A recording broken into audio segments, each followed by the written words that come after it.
Ilikuwa mfalme wa zamani wa nyoka ambaye miaka yake 7 ilikuwa imekwisha na ambaye sasa amekuwa joka anayeruka. Kutoka kwenye kinywa chake kikubwa alipuliza moto na moshi. Kwa mkia wake mrefu alipiga kulia na kushoto katikati ya miti ya msitu, na hizi zilivunjika na kuvunjika kama vijiti vidogo.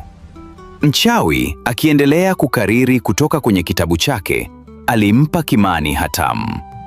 "Mtupe hii shingoni mwake," aliagiza. Kimani alichukua hatamu, lakini alikuwa na hofu kubwa ya kutenda. Mchawi alizungumza tena na Kimani. Alifanya hatua moja isiyokuwa na hakika kuelekea upande wa joka.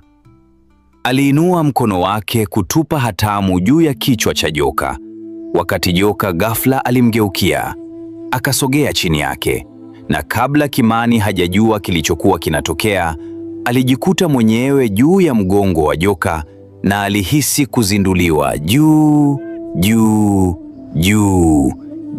ya vilele vya miti ya msitu, juu ya milima yenyewe. Kwa muda mbingu ilikuwa giza sana, hivi kwamba ni moto tu ukitiririka kutoka kwenye macho na kinywa cha joka uliowaongoza njiani mwao. Joka alipiga upande huu na ule kwa hasira. Alitapika mafuriko makubwa ya maji yanayochemka. Alibweka, alilia, hadi Kimani akishikamana na mgongo wake alikuwa karibu kufa kwa hofu. Kisha polepole hasira yake ilipoa. Alisimama kutapika maji yanayochemka. Alisimama kupumua moto. Mabweko yake yaligeuka kuwa ya kutisha kidogo. "Shukrani kwa Mungu," Kimani alihema. "Labda sasa atashuka duniani na kuniachilia." Lakini joka hakuwa bado amemaliza kumwadhibu Kimani kwa kuvunja kiapo chake. Alipanda juu zaidi hadi milima ya dunia ilionekana kama vichuguu vidogo vya mchwa, bado juu hadi hata hivi vilikuwa vimetoweka.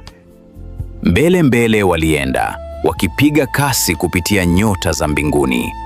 Hatimaye joka alisimama kuruka na kusimama bila kusogea katika anga. Kwa Kimani hii ilikuwa ya kutisha zaidi hata kuliko kusogea. "Nitafanya nini? Nitafanya nini?" alilia kwa maumivu makali. "Kama nitaruka chini dunia, nitajinyonga na siwezi kuruka juu mbinguni. Joka, ni rehemu. Ruka kurudi duniani na uniachilie, na naapa mbele ya Mungu kwamba kamwe tena hadi kifo sitakukosea." Maombi ya Kimani yangekuwa yamelisuguliwa jiwe kwa huruma, lakini joka kwa kutikisa kwa hasira mkia wake aliufanya moyo wake kuwa mgumu zaidi. Ghafla Kimani alisikia sauti tamu ya kipwepwe aliyekuwa akipanda mbinguni. "Kipwepwe!" aliita. "Mpendwa kipwepwe, ndege anayependwa na Mungu, nisaidie, maana niko katika shida kubwa. Ruka juu mbinguni na umwambie Mungu Mwenyezi kwamba Kimani mchungaji ametundikwa angani juu ya mgongo wa joka. Mwambie kwamba Kimani anamsifu milele na anamuomba amuokoe." Kipwepwe alipeleka ujumbe huu mbinguni, na Mungu Mwenyezi akimhurumia mchungaji maskini, alichukua majani ya mdobi na kuandika juu yao kwa herufi za dhahabu. Aliweka kwenye mdomo wa kipwepwe na kumwambia kipwepwe awatupe kwenye kichwa cha joka. Kwa hivyo kipwepwe alirudi kutoka mbinguni na akituama juu ya Kimani, alitupa majani ya mdobi kwenye kichwa cha joka. Joka mara moja alishuka duniani kwa kasi sana, hivi kwamba Kimani alipoteza fahamu. Alipojirudi alikuwa ameketi mbele ya kibanda chake mwenyewe. Alitazama kuzunguka. Jabali la joka lilikuwa limetoweka. Vinginevyo kila kitu kilikuwa sawa. Ilikuwa alasiri ya jioni na Dunai, mbwa, alikuwa akiwaongoza kondoo nyumbani. Kulikuwa na mwanamke anayekuja kwenye njia ya mlima. Kimani alitweta kwa kuzito. "Shukrani kwa Mungu nimerudi," alisema kwa nafsi yake. Jinsi inavyopendeza kusikia mbweko wa Dunai. Na hapa anakuja mke wangu, Mungu ambariki.